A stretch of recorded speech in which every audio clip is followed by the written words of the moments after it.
Quelles sont les formalités lorsque l'on arrive à Shanghai ou à Pékin ou n'importe où en Chine? Ça, c'est très très important, vous allez voir, parce qu'il y a quelque chose que jamais les étrangers ne font parce qu'ils ne savent pas qu'il faut le faire et parce que généralement les hôtels le font à leur place. Alors, bienvenue sur Cédric Bot TV. Aujourd'hui, une question de Freddy qui me posait, qui est donc quelles sont les formalités à l'arrivée par avion à Pékin et Shanghai? Alors que ce soit par avion ou autre chose, de toute façon, vous avez un formulaire, vous devez vous déclarer en tant qu'arrivant donc sur le territoire chinois. Vous devez avoir un visa en règle, etc., remplir un petit formulaire, et puis voilà, c'est tout. Vous pouvez aller chercher un logement, vous pouvez aller chercher un hôtel. Il n'y a rien d'autre, en fait, qui va être à faire comme formalité, tout simplement.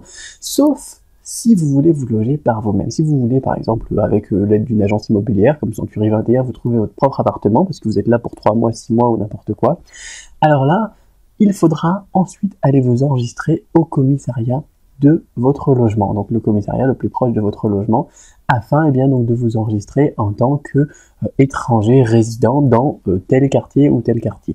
C'est très très très important l'enregistrement des étrangers ici en Chine, et si vous ne le faites pas, vous pouvez avoir des amendes qui vont jusqu'à plusieurs milliers d'euros en fonction du nombre de jours de retard. Vous devez faire ça dans les 48 heures, c'est peut-être même passé à 24 heures après votre arrivée. Donc tout de suite, trouvez un commissariat, trouvez quelqu'un qui peut vous aider si jamais vous êtes dans un commissariat un peu ou dans une ville, on va dire, un peu limite par rapport au niveau de développement, j'ai envie de dire. Et alors là, il vous faudra donc l'aide de quelqu'un pour pouvoir vous exprimer en chinois si vous ne parlez pas chinois. Le chinois, c'est toujours utile de toute façon en Chine.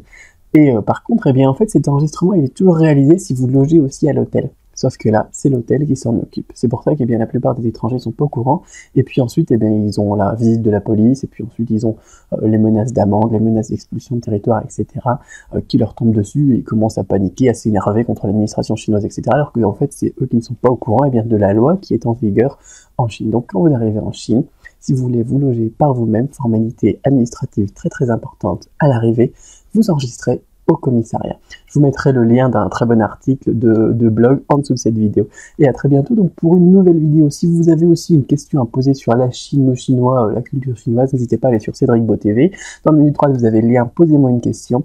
Je me ferai un plaisir d'y répondre dans une prochaine vidéo. Vous pouvez aussi donc sur ce site vous inscrire pour recevoir toutes les vidéos culturelles ou bien rechercher d'autres thèmes de vidéos que vous auriez pour lesquels vous auriez un intérêt. Vous tapez tout simplement dans le champ de recherche votre mot-clé et vous trouverez toutes les vidéos en rapport. Voilà, à très bientôt sur Cédric Bot TV.